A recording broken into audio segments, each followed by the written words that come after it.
দুলিয়াজানত 16টাকৈ জাতি জনগোষ্ঠীয় ঐক্য মঞ্চৰ জনতাৰ ৰণসংকাৰ কাৰ্যসূচীত বীৰ লাচিত সেনাৰ নেতা শৃংখল চলিহা আজি দুলিয়াজানত 16টাকৈ জাতীয় জনগোষ্ঠীয় সংগঠনৰ আহ্বান মৰ্মে দুলিয়াজান বিহুতলীৰ পৰা জনতাৰ ৰণসংকাৰ নামেৰে এক প্ৰতিবাদী ৰেলী বাহিৰ কৰে প্ৰচণ্ড গৰমকো আওকাণ কৰি হাজাৰ হাজাৰ ৰাইজ ওলাই আহি স্মাৰ্ট মিটাৰ বন্ধ কৰক নাৰী সুৰক্ষা সুনিশ্চিত কৰা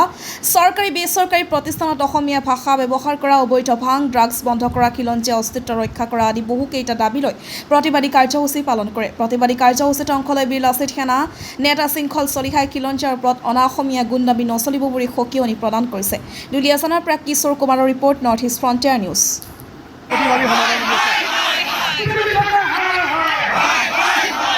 আজি দুলিয়াজানত সকলো দল সংগঠন ঐক্যবদ্ধ হৈছে এই ঐক্যবদ্ধৰ যিটো যাত্ৰা শিৱসাগৰৰ পৰা আৰম্ভ হৈছিলে আৰু শিৱসাগৰৰ ঐক্যবদ্ধ যাত্ৰাৰ পিছত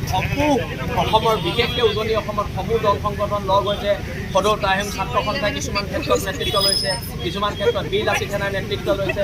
সকলো খিলঞ্জীয়া শক্তি ঐক্যবদ্ধ হোৱাটো সমাজৰ বাবে দেশৰ বাবে জাতিৰ বাবে শুভ লক্ষণ আৰু সেয়েহে দুলিয়াজানৰ এই বিশাল প্ৰতিবাদী জনতাক আমি বীৰ লাচিত সেনা অসমৰ মঞ্চৰ তৰফৰ পৰা ধন্যবাদ জ্ঞাপন কৰিছোঁ ৰূপমক ধন্যবাদ দিছোঁ সকলোকে একত্ৰিত কৰাৰ বাবে আৰু একত্ৰিত সংগ্ৰাম জিন্দাবাদ আৰু এতিয়া খিলঞ্জীয়াৰ ওপৰত অনা খিলঞ্জীয়াৰ গুণ্ডামী নহ'ব সেইটো একদম স্পষ্ট হৈছে হিচাপ হ'ব চবৰে হিচাপ লোৱা হ'ব আৰু এতিয়াৰ পৰা গুণ্ডামী কৰিলে পিটন দিয়া হ'ব বেলেগ কথা নাই আপোনালোকে চাওক ছবছৰীয়া অসম আন্দোলন 855জন শ্বহীদৰ কেঁচা তেজৰ যিটো চূড়ান্ত এখন দলিল এই অসম চুক্তিক উলংঘা কৰা হ'ল আজি এই অসম চুক্তি ৰূপায়ণ নহ'ল আজি স্বয়ং অতুল বৰা ডাঙৰীয়া পৰৱৰ্তী পৰ্যায়ত এই মুখ্যমন্ত্ৰীজনৰ অসম চুক্তি ৰূপায়ণৰ মন্ত্ৰী হিচাপে তেওঁ অধিষ্ঠিত হ'ল কিন্তু অসম চুক্তি ৰূপায়ণ হ'ল অসম চুক্তিৰ আধাৰত বিদেশী পৰিষ্কাৰ নহ'ল শেষতে আপোনালোকে দেখিছে যি আমাৰ এগৰাকী সন্দেহযুক্ত বংগমূলীয় যিগৰাকী আব্দুল ৰছিদ মণ্ডল এই বিধায়কগৰাকীয়ে পবিত্ৰ বিধানসভাৰ মজিয়াত অসম বিৰোধী অসমীয়া জাতি বিৰোধী বক্তব্য আগবঢ়াইছে বিভিন্ন ধৰণে ধৰ্মীয় মেৰুকৰণে কালাৰিং কৰি তেওঁ বক্তব্য ৰাখিছে যিটো অসমীয়া জাতিটোৰ কাৰণে অসমীয়া সভ্যতা সংস্কৃতিৰ সম্পূৰ্ণ পৰিপন্থী গতিকে আমি সন্দেহজনক যিকোনো বিদেশী হওক থলগিৰি জনগণৰ ভাষা সংস্কৃতিলৈ ভাবুকি কঢ়িয়াই আনিব পৰা অসমীয়া জাতীয় জীৱনলৈ শংকা কঢ়িয়াই আনিব পৰা অবৈধ হিন্দু মুছলিম কথা নাই যিকোনো বিদেশীকে বহিষ্কাৰ কৰিবৰ কাৰণে আমি আজি প্ৰতিবাদী কাৰ্যসূচীৰ পৰা বিজেপি চৰকাৰখনক দাবী জনাইছোঁ জনগোষ্ঠী সংগঠনে আজি আমি প্ৰতিবাদী কাৰ্যসূচী হাতত লৈছিলোঁ ৰাইজৰ ৰণসংকাৰ তাৰ লগত দুলিয়াজানবাসী সমূহটো ৰাইজে আজি আমাক ইয়াত সহায় সহযোগিতা আগবঢ়াইছিল আমি সকলোকে আপোনালোকৰ চেনেলৰ যোগেদি ধন্যবাদ জনাইছোঁ তাৰ লগতে আমাৰ প্ৰথম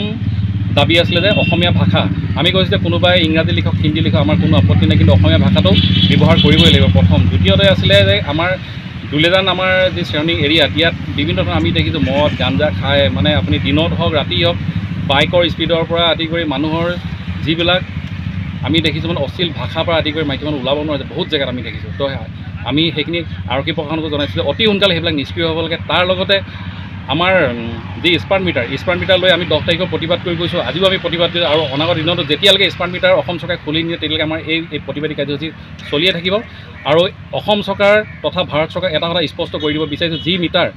সমগ্ৰ ভাৰতত নিষিদ্ধ সেই মিটাৰ কিন্তু আজি অসমৰ আমাৰ ঘৰে ঘৰে মানুহে লগাইছে সেই মিটাৰ অকল হিমন্ত বিশ্ব ডাঙৰীয়া আজি মুখ্যমন্ত্ৰী কিহৰ ভিত্তিত কাৰ মুনাফাৰ কাৰণে এইটো কাম কৰিছে অকল সেইকাৰণে আমি তেখেতক আপোনালোকৰ চেনেলৰ যোগেদি দাবী জনাইছোঁ যদি অতি সোনকালে তেওঁ এই স্মাৰ্ট মিটাৰ খুলি নিদিয়ে তেতিয়াহ'লে কিন্তু আমি কিন্তু ঘৰে ঘৰে গৈ স্মাৰ্ট মিটাৰ খোলা কাৰ্যসূচী আমি হাতত ল'ম তাৰ কাৰণে কিন্তু জগৰীয়া বৃহৎ যুৱ মঞ্চ নহয় তাৰ কাৰণে জগৰীয়া হ'ব দল সংগঠন নহয় অকল চৰকাৰ জগৰীয়া হ'ব